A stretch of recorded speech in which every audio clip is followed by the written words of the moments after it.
اللہم انی اعوذ بک من ہمزات الشیاطین بسم اللہ الرحمن الرحیم اللہم صلی علی محمد وآل محمد وعجل فرجہم وساہل مخرجہم اللہم عجل ولیک الفرج۔ ایک مرتبہ پھر ہم مبارکباد دیتے ہیں 15 شعبان کی بہار۔ یہ جو شعبان کا سنٹر ہے امام زمانہ کے حوالے سے امام زمانہ کائنات کو امن، جیسے مولا کریم مجتبیٰ نے کہا لا تذهب الدنیا، دنیا نہیں جائے گی حتیٰ کہ میرے حسین کی اولاد سے ایک شخصیت زمین کو عدل و انصاف سے بھر دیں گے۔ میرے عزیزو، ہم اس دن متوجہ کرنا چاہتے ہیں مومنین کو، علماء کو، کہ یہ کتاب بڑی معروف کتاب ہے شخصیات ما قبل الظہور الشریف۔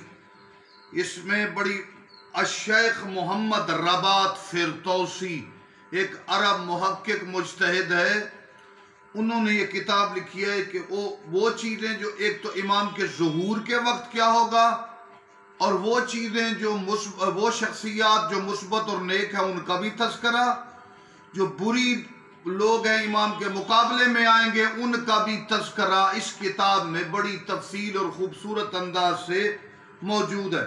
شخصیات ما قبل الظہور الشریف، جس میں انہوں نے لکھا کہ امیر مصر کا امیر قتل ہوگا۔ علائم میں سے جو اس سے پہلے لوگوں نے کہا کہ اس سے مراد یہی انور السادات ہے جو مصر کا قتل ہو چکا۔ اس کے علاوہ اور بھی کافی چیزیں، جابر خلیفہ قتل ہوں گے۔ اس کے علاوہ عبداللہ نامی شخص ایک حجاز میں قتل ہوگا، اس کے بعد قتل و غارت ہوگی۔ عبداللہ نامی شخص، بڑی بڑی سلطنتوں میں تباہی کے آثار ہیں۔ امام نفس زکی کے حوالے سے میں نے کہا، ایک تو نفس زکی مکہ اور مدینہ کے درمیان قتل ہوں گے، ایک نفس زکی قتل ہوگا کوفہ میں، اور نیک آدمی اور بھی قتل ہوں گے۔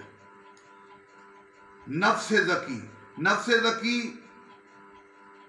قتل ہوگا کوفہ میں، اس کے علاوہ نفس زکی ہم نے بتایا مکہ میں۔ اس طرح کی علامات بڑی تفصیل کے ساتھ اس کتاب شخصیات ما قبل الظہور الشریف میں موجود ہے۔ گویا آج 15 شعبان کو ہم معرکۃ الآراء کتب میں سے اس ایک کتب کا بھی ہدیہ دے رہے ہیں کہ مومنین علماء اس کتاب کو پڑھیں کہ امام کا ظہور کیا ہے، امام کے ظہور سے پہلے کون کون آئیں گے۔ والسلام علیکم ورحمۃ اللہ وبرکاتہ۔